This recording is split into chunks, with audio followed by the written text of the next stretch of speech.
Welcome to the podcast, A Drink with Derek. Follow comedian Derek Richards on Facebook, Twitter, and Instagram, and don't forget to subscribe to his YouTube channel and watch all episodes of the podcast. Now grab a drink and join your host, Derek Richards.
I am lucky to have probably the hardest working human being in Las Vegas with me here today. No, seriously, I mean, you're making the rest of us look bad. You really are. I've got you're a dancer, model, former Vegas Golden Knights cheerleader, current Las Vegas Raiders cheerleader, part of the Raiderette squad. Natali Tangherlini. Natali, how are you? I'm wonderful. How are you? I'm doing great. Good to see you again. Good to see you. It's been a minute. It's been a couple years. It's been a minute. I know, like literally when I was going to all the Golden Knights games and seeing you in the stands, which was, always a lot of fun. And then everything, of course, just a complete, the past year's been, what it is. But you've still maintained an insanely busy schedule. We were talking about this right before we started recording because, I see you obviously on the Raiderette squad and that's going to obviously crank up here, this next season, which was so depressing this past year because it was so exciting, right? And the new stadium, the team's here, you guys are set to go. And then all of a sudden it's like everything kind of collapses. But still, I saw you on a billboard off of the off the interstate here in Vegas. I can't remember what that was, but I looked and I'm like, oh man, that's Natali. Yes, I do a lot of random gigs. Like we were saying before we started recording, no one just calls me and says, hey, can you do this? I just send out a bunch of fillers to a bunch of different agencies. And if one hooks me and says, hey, I like your style, I like who you are, let's work together, then I start working individually with them. So it's a lot of hustle and bustle, a lot of freelance work. And that billboard cracked me up because I cannot tell you how many text messages I got. Hey, are you on this billboard on 215? And I'm like, yeah, that's me. That's so cool. If you can't escape me, I'm everywhere. I know. It's like you're like, your face is just anywhere you turn. It's here in Las Vegas. Now, I've never known you, before we get into the actual interview, I've never known you to be a gambler here in Vegas. Do you gamble at all or no? I don't gamble. Not my jam, not my thing. Look at you being responsible. I don't make enough money to gamble. Like, you know what I mean? Nobody does. I don't have that, it's called FU money in the sense where you just have that extra spare cash that you're like, yeah, $2,000, $3,000, it won't hurt me. I don't know. I work hard for my money and I like to use it. Like, I like to see it. Like, I'd rather go on a vacation and spend the money than just gamble it. So I just use it in a different way. I just appreciate around gamblers. Oh yeah. I've seen people put in like 100,000 at a time, and it means nothing to them. So I've seen it all. Mm-hmm. Yeah, if you're around that and you see that money being lost, that makes that'll crank up your responsibility level. Definitely. Yeah. And again, I'm not at that level, so I don't have 100K. No, I lose $100 on a football game and I'm just pissed at the world. So it's just, Exactly. I feel like an idiot. I'm like, why did I take that game? What is one of the strangest things that you've seen or experienced here in Las Vegas? Oh, I don't know. It's just, I'm so numb to everything that it's a very hard question to answer because I've cocktailed in Las Vegas for about 9 years. I've seen the people out in the pool acting a fool. I've been to a bar and like Iron Man comes in and starts singing karaoke and having a beer on his break. Cause they have like the characters on the strip. I've just seen it all. So it's hard to say like the weirdest thing because to me it's normal. And to the average person, it's like, did that just happen? Like yesterday I worked an event and these girls were wearing cards. That was part of their costume. And we were walking through the casino and I'm used to that. But to the average person, they're like, what is happening? Everyone's all decked out in the costume. And to me, that's a shift. So I don't know. The weirdest thing is, I can't even tell you because there's so much that happens on a regular. Because whatever you would see as the weirdest thing today can be trumped by that tonight. Oh, 100%. Yeah. And like you said, you're completely numb to the whole situation. So you're like, okay, yeah, whatever. I am so numb to everything that to me, it's normal. Now, are you from here in Las Vegas? I grew up in Orange County, California. Originally, Okay. I was born in Argentina and came to the States when I was a toddler. From there, California, I even lived in Alaska for a little bit before I moved to Vegas. So I've been here for 10 years. And I didn't know anybody. I didn't have a job when I came here. I literally had like maybe a couple thousand to my name. And I had 2 months to figure it out before I ran out of money. So I just like worked and figured it out. Now, were you dancing? Were you a gymnast before you got here? Because I met you doing Sin City Comedy when they would have comedy and then a burlesque girl would come out in between the comedy shows. Were you doing that before you came out here or did you come out here and pick that up and learn it? So I am a self-taught dancer. I was a gymnast before, did that for about 4 years. So I still have my gymnastics skill set behind my dance skill set. And then I went to college for dance. And that's when I really was trained.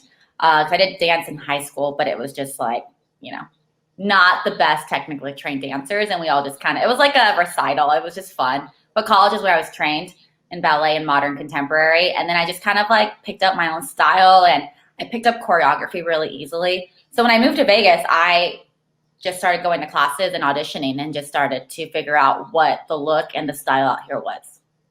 Oh, that's cool. Yeah, because I try to dance. I have no look or no style. I try to be self-taught with that, but I just dance like some kid who needs his medication. So no, I bet you got some skills. Yeah, right. I know. Yeah, whatever. What is your? You maintain. Obviously, you're a cheerleader you were a cheerleader for the Golden Knights. You're a current cheerleader for the Las Vegas Raiders. What kind of a workout regimen do you have, or a diet that you have to maintain your physique? So I get this question asked a lot, and ironically, I don't like to work out. I don't work out. I just happen to involve myself in jobs that require a lot of physical tasks. So like when I cocktail, I would work 10 hours a day, and I would just be like lifting and working. I just am a flexitarian, I call it. I eat anything I want, mainly, but I'm plant-based. So 90% plant-based. I stay away from dairy just because my body doesn't like it. I listen to my own body. So aside from that, I just eat kind of healthy. Moderations. If I do indulge in something, it's moderations. I just watch what I eat. What about whiskey? Whiskey? Oh, yeah. Whiskey. I am a vodka wine girl. Okay. Whiskey makes me a different person and not in a good way. It doesn't bring out a very pleasant Natali. So I stay away from the whiskey. You've had whiskey experiences and you were aware of what happened, or somebody told you and said, yeah, you should never touch that again. Yeah. Just you live and you learn. You go through some life experiences here, And from process of elimination, whiskey is not my go-to cocktail. A couple shots of whiskey, wake up in a dumpster, and you're like, this wasn't a good idea. But like what happens in Vegas is in Vegas. I'm like, what was that? Where am I?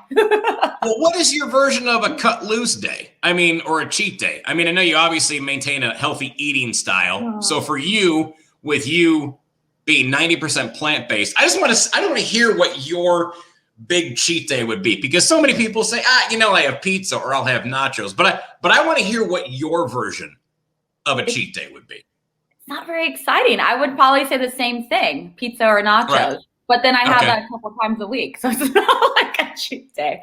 I don't know. I would guess maybe like a burger, but then it'd be like a plant-based burger, so it's not really anything exciting. See, that would be. I'm a big chips and salsa girl, so I would probably indulge in a lot of chips and salsa. Oh, my girlfriend's a huge chips and salsa person. Yeah. I love it too, but literally your version of a cheat day with a plant-based burger would be my version of a healthy day. Yeah, that is so sad. It's not very exciting, but no. maybe a couple of beers, maybe. Yeah. But even that, like I just listen to my body. My body literally rejects a lot of stuff. I'm like, I can't do it anymore. So. Well, and you got to be on your game, because for you to be hustling and doing the jobs that you're doing requires you to be in shape. You've danced at a number of productions here in Vegas. Is it like the movie Casino, where the Robert De Niro character who played was it Sam Rothstein? Where he's telling the showgirls that they're gaining weight and he had to cut them. How cutthroat is it with the producers? I'm assuming there's standards that they have for what they want you to fit into. Yes. I've literally been weight watched maybe a couple of times. And it was a show that we did together. And we went on cruise ships, right? Mm-hmm. So it was very hard to maintain our figure when we were traveling in Europe and you have all these delicious foods around you. So remember, you have your costume. You have to make sure you look good in your costume. So producers will weight watch you and be like, hey, you've gained a few pounds. Sometimes they might pull you from the show until you lose the weight. So it's pretty strict. Even in the industry of cocktailing, same thing. They'll weight watch you. They weigh you. Oh, I'm sure. Yeah. So you have to sign a contract saying I'm going to stay in this range of weight. And if I go over, then I have to lose it. Has that happened to you? Not in the pool industry. The only time I've been weight watched was when we did the show that we did, because we traveled so much. It was so hard to maintain our figure, especially on cruise ships. There's so much sodium in all those foods, so it's so hard. Well, yeah, you're walking by. There's the buffets on the cruise ship, and it was on Celebrity Cruise Lines, which is actually good food. Mm-hmm. It's not like cafeteria style crap that you get on some cruise ships. So so you're walking by, you're like, oh well, this looks like an amazing treat that I should have because it's here and it's free. Exactly. And and you indulge, and like you said, you're going over in Europe, and I think you and I and Steve Cowett did 2 weeks on an Alaskan cruise. Oh yes, we did. That was beautiful. Oh, that was a great time. Mm-hmm. So much fun. To answer your question, yes, you get weight watched. You yourself have to feel good in what you're wearing too. So you have to be your own, worst nightmare in that sense. So you just have to watch what you eat and what you look like. So yeah. Now, have you seen a producer go after a performer and then they just the showgirl or the dancer just was lost her mind or something like that? I have this vision. I can't imagine being somebody who has to tell someone, hey, you're chunked up. It happens. That's got to be a horrible. I would never. You don't want it. As a performer, if you've gained weight. Right. You can feel it in your body. Your body's even sluggish. So it's not like a secret when the producer pulls you aside and is like, so it's one of those things where you have to be in total denial if you break down, but it's one of those things, there's no way you don't know. Well, and that's so tough, especially in this town with all the vices at your disposal, where you can go out and drink whenever you want. Exactly. And, and have all these other things that are available to you. So that's got to be extremely difficult. What is the behind the scenes situation like with production shows? What does the general public not get to see that they should know about? Everything that goes behind a show. People just come for an hour, 20 minutes to see a show, and they're like, wow, but the lighting, the timing, the rehearsals. Usually when we open a show, I've had the experience of opening 3 different shows here in Vegas. Which ones? I opened Sexy, 53X, and I think it's called, I have even forgotten, I think it was called Idols. It lasted like a month. It was at the same theater we did Sin City Comedy. Okay, it was like a family show, and it takes 2 to 3 months behind the scenes to open a show. Like, people don't know the rehearsals. We are literally rehearsing 8 to 10 hours a day for 2 or 3 months just to get a show together, just to get that hour and 20 minutes.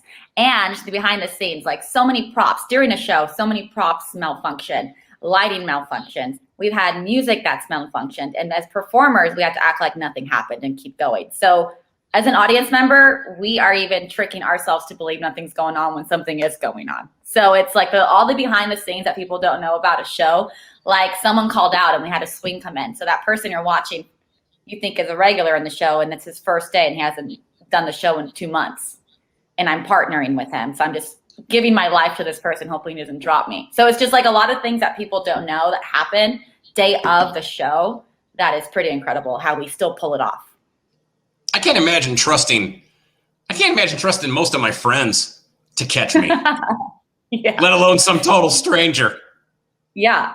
I mean, they're not strangers. They were part of the rehearsal process, Right. But a swing is just like a backup. So they could get called in the day of and be like, hey, you're working tonight, or can you work tonight? Sure. And they have to remember the entire show that they learned 2 or 3 months ago. Because it's not like they rotate the swings. Certain shows do, certain shows don't. So it's one of those things where you're just like, I hope he remembers the steps. I hope he doesn't run into me. I hope everything works good. Yeah. Well, I can't imagine coming out of the pandemic when things had started to open and then they shut back down, because you had to get back into your routine, because there was no routine for the longest time. You were sitting at home. You were, obviously doing what you can do to maintain your flexibility and exercise and eating right, and because you never knew when things were going to open back up again. So No idea. when stuff had started to kind of open back up and you were being called into, okay, we gotta rehearse to, we're gonna open up here pretty soon. How much rehearsal time coming out of the lockdown did any of these shows need that you were a part of? So I haven't done a show in a couple years, honestly. Okay. So I wouldn't be able to answer that question. But Okay. just like regular practice, a lot of the practices were Zoom. So you just had to find a space and go over the routines. You had to self-tape, send it to the captains or send it to your lead, and go that route. So a lot of the practices were all through Zoom. They weren't even like face-to-face for a very long time. I think after we reopened the city, I think Right. we waited 3 or 4 months after to even do in-house practices. Wow. So it took a it on minute. A lot of the Zoom. things. So luckily in my own house, I have a dance studio where I was able to practice and have a space, but it was just not the same energy, or, it's just a little weird by yourself practicing, Well, it's like doing Zoom comedy shows. I mean, there's a couple that I did. Yeah. And I mean, they're awful. I mean, I'm like, this is not. And can you sitting hear in- people laughing and responding to your jokes, or was it really awkward? Oh, it was really awkward. I mean, I know some people got really good at it and had mastered being able to do these Zoom comedy shows, but I mean, you need to kind of mute people, because Zoom will, of course, pick up. You've been on Zoom calls before. If a dog starts barking in somebody's living room, now all of a sudden you've got to deal with that. So you try to get people. You're trying to get them to mute all their microphones. So you got to just look at them and see them laughing. Yep. So you're seeing them laughing, but you're not hearing them laughing. It was so incredibly bizarre. But I don't know. I can't. Again, trying to do a Zoom rehearsal has got to be, like I said, you need the energy of the other people in the room. Exactly. It's not a necessity, but it makes the situation so much better. Exactly. But Now I know a lot of my show friends have had that scenario too. So yeah, now you're a cheerleader for the Raiders. Congratulations, part of the Raiderettes. What was that audition process like? Because you see the specials that they have talking about the Dallas Cowboy cheerleaders and whatever drama goes on with that type of thing. What was the process like, the audition process, to be a cheerleader for the Raiders? It was very professional, to be honest with you. They kept it very COVID. They stayed up with all the COVID COVID guidelines. And a lot of it was through the computer. There was like 4 or 5 rounds, I can't really remember, and everything was just digital. Interviews with digital, your dance audition was digital until you kept making the next round and round and round. And then we only had one in-house audition, and we had to perform a solo, and then we had to perform a routine that the coach choreographed for us. And then we did it 2 at a time for that routine, but the solo was by yourself, you choreographed it. And it was just very professional, 6 feet apart, very sanitized, masks 24/7. You never took your mask off. It was just very professionally done. So drama, nothing. Very cool girls. I mean, honestly, we haven't been around each other that much because of COVID. So right. So hopefully, like, you know, whatever happens in the future, we all get to see each other and be around each other more. But as of right now, the audition process was just very in and out. Like, no one was allowed to like really be around each other. So how many came in for the audition process? I believe 1,500 submitted. 1,500 submitted. Yes. And wow. I think they actually auditioned 300 or 400. Okay. I think, like in the house, like in person. So from 15 to 300. So now with the super woke culture that we have right now, what if what if all of a sudden I decide to become a woman and I want to audition for the Raiders? Can I do it? Go for it. Yeah. You can always audition. You can do whatever you want. I would. I personally would like to see that. So nobody needs to see that. Choreograph your solo for you. That would be hilarious. Put me in the Raiderettes outfit. That's just not even. I apologize to anybody watching this to even think of something like that. So now, what's the squad tapered down to? So they audition 400 people. How many make the final cut? There's 32 of us. Okay. Yeah. Now, is it every single year that from this point forward, they just guarantee you your spot on the Raiderette squad for this year, and then come next season, do you need to go ahead and re-audition? Yes, as of every sports team, professional sports team, even though the hockey team as well that we did for VGK, every year you re-audition. Your spot's never guaranteed. Oh, wow. Okay. I don't know. Everything. Like right. Nationwide, it's sure. Everything. Mm-hmm. What, you were a cheerleader for the Vegas Golden Knights, which is pretty much unheard of in the NHL. I mean, I'm a huge hockey fan. I grew up in Detroit, been to tons and tons of hockey games. Never any cheerleaders or something like that. And so obviously it's Vegas, and Vegas is going to be over the top and make it, crazy and fun and sexy and ramp it up. I mean, what was that first season with the Golden Knights like? It was very exciting, to be honest with you. So like you were saying, cheerleaders is not a thing for hockey. Right. We created that position that year. We had the freedom, not like me, I'm saying like the production team, and they kind of went with it. Promotional team is what we got originally hired for. And then little by little, they started noticing the talent that they had within the team. And it's Vegas, dancers, we're all from different backgrounds. So they started kind of throwing choreography at us. We started choreographing for them and helping them out. And then little by little, it just turned into this wonderful team that it is today. So it was very exciting because we got to be part of the creative process of being just a promotional team into a cheer team. So it was really fun. And they were very open to every idea, and they did such a great job that year. They killed it with everything. I mean, you went to the games. I would be like, oh, you went to the show that had hockey players in it? Like, that's what I would say, because it was a production. It was not a hockey game. Uh-huh. And it just happened to put drummers, everything. I know. Well, and they just happened to put out an amazing product on the ice, which nobody expected. amazing. And the graphics that they did on the ice, and the Cirque du Soleil performers that would come in during halftime and perform, not halftime, but during the periods. And they were just, we're like, what is happening? What is this? Yeah. Now, when you say part of the promotional team, what was that going to be? You were just going to be in the stadium sort of handing out information about the nights? What was the promotional team thing like that evolved into cheerleading? So I don't know if you've been to any other team, you see like the really pretty girl in the uniforms like behind the host, and they're having like a giveaway, or they have like a t-shirt, their t-shirts.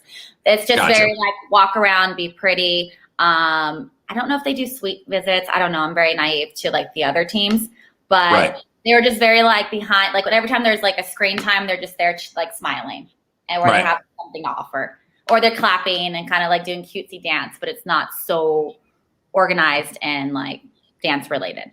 Right. Now I got to ask you this, because you guys would move from section to section at the Knights games. And so you'd be in the aisles during a timeout, and all of a sudden play starts up. And of course there's no action. I mean, you got to sit down. And so you're sitting there right on those steps, and you can be sitting there for a while because play's going on. Right. I mean, so you're sitting there and there's like some like weird dude like right next to you. I mean, you're like one of the most personable people on the planet. But I could just imagine being stuck. I mean, in this situation, you're like, I really hope this puck flies out of here, because this guy's You're hoping for that whistle. You're hoping for that whistle. I know. Please blow the whistle. What is there any what's the creepiest thing that someone has maybe said or done to try to hit on you when you were sitting there? Because I mean, you are captive. I mean, you cannot move.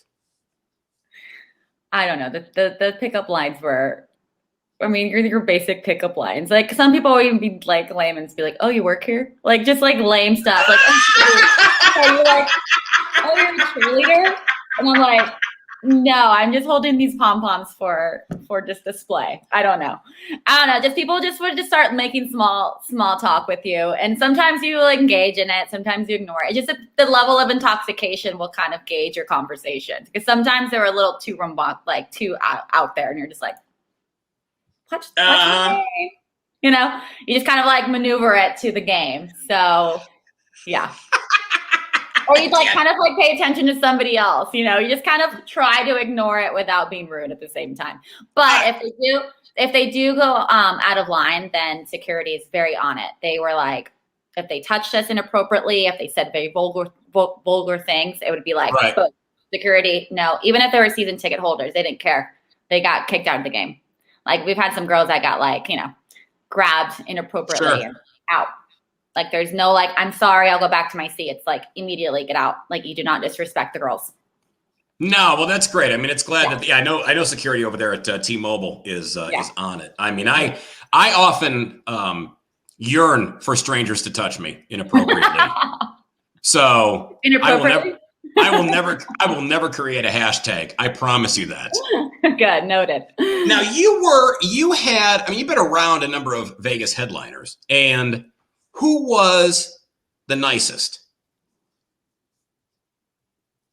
The nicest. Yeah. Like headliners, I would say, well, one of my favorite headliners was when I did 53X with Shangela. And she came from RuPaul's Drag Race, and she is like a celebrity. By she, I mean he's a he, but she's a she on stage. And phenomenal. And we even like had pranks. Like her last night, she pranked me so bad that like my props got stuck to my hand. Like it was so much fun. I don't know. Everyone's so different. I mean, I mean, you're a headliner. I worked with you, and you're fantastic and fun to work with. It just depends on which show I've done. I've done like really small level shows to like really big productions. And I think pretty much everyone's pretty chill. Everyone keeps to themselves for the most part. Well, you were on stage doing some dancing for some concerts, weren't you?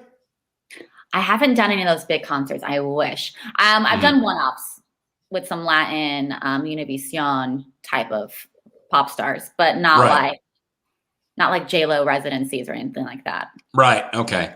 Was there any headliner that kind of surprised you when, or was there anyone who was very idiosyncratic where you're like, oh, okay, you're gonna, where they were like, don't touch this. Listen, Mr. or Ms. So-and-so, they don't want you anywhere. Don't look at this part of their dressing room. Don't talk to them. Don't do anything. I mean, was there anybody who was like that? And I'm not saying that's a negative thing. I'm just saying that's just a personal quirky who does quality that people have. is magicians. Yeah, but they're weird.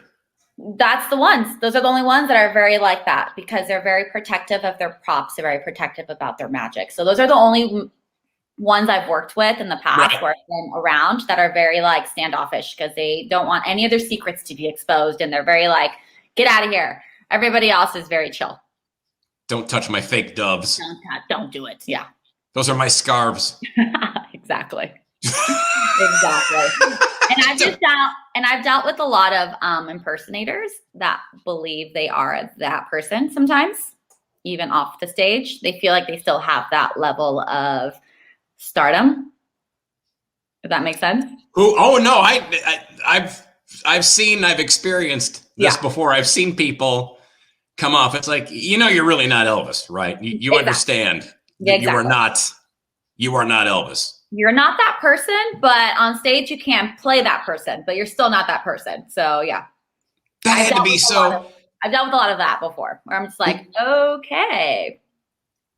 So they come off stage and they still think that they don't think they are that person. They just think they still have that stardom. Like they still think they're that level of like fame. Like they think they are still there at that level when they're just impersonators. So it's one of those things where it's kind of entertaining to watch them play that role as well because they still think they. Yeah, you're like, relax. They think they should be treated in a certain way. Let's just say that. I can't. The status thing. Tell them, you're like, listen. We just performed on the same. Okay. Exactly. We're in the lounge at the Excalibur. Just exactly. Take it down a couple steps there. Mobile arena with 18,000 people. Okay. You are a dancer, spokesperson, cheerleader, like you said, a cocktail server. As you get older in this town, in the business that you're in, I mean, where do you see yourself evolving? I'd like to do more commercial related acting, modeling, like camera, like behind the camera sets. I don't want to be really a dancer per se on stage. I don't want to do shows anymore. Not because I don't want to. It's just like I'm getting older. So I don't want to have more wear and tear. You look great for 65. You look fantastic. Gosh, thank you. You do. I don't know what you're doing. If it's flaxseed. It's alkaline water. Vegetarian diet. It's your plant-based crap that you eat, It is. It really is. It goes a long way. Yeah, just like another thing that I probably should have answered earlier, the wear and tear of the body in shows. People are performing 2 shows a night and doing an hour and 30-minute production. So, so I'm trying to stay away from that. I mean, if a show comes out that I love, of course, I'll try to do it. But just be more on the production side. I'd like to be behind the camera as well and kind of help produce events and shows. So, and use all my skills that I've learned along the way and use it that way as well. Well, now, as you look at me sitting here, what show would you put me in? And what would I be doing? Well, I know you as a comedian, so obviously I'd put you in a comedy show. I'd put you in a comedy show, but I like to be like a variety show because after a while you want to see different things. It's like the attention span in our generation is gone. So you have to constantly like razzle dazzle them every 3 seconds. So yeah, variety show for sure, but a good one, a really good one. A really good one? Really good one. Sold out every night one. See, now you're talking. You flatter me. Natali, you are awesome. I wish you nothing but the best. I mean, you just absolutely, like I said, you hustle harder than pretty much anybody in this town. And I think that people should follow you on all the social media outlets. Natali Tangherlini is her name. You're on Instagram. Mm-hmm. I know for sure. Facebook, correct? Yeah. What else? Yeah. Snapchat? Facebook is more of like I actually have to know you. So don't add me on Facebook because I won't add you unless we've actually had a conversation. But follow me on Instagram. I have 2 accounts there, TikTok. You can see all my work that I've done on YouTube. So I have all my videos and all my fun dance stuff there. So yeah. No, that's super cool. Again, congratulations with everything that you've done. Wish you nothing but success. You're a fantastic performer and an even better person. Thank you. And same to you, man. It's been a pleasure. Thanks for listening to A Drink with Derek. Find out when Derek is appearing near you by checking out DerekRichards.com. See you next time for A Drink with Derek.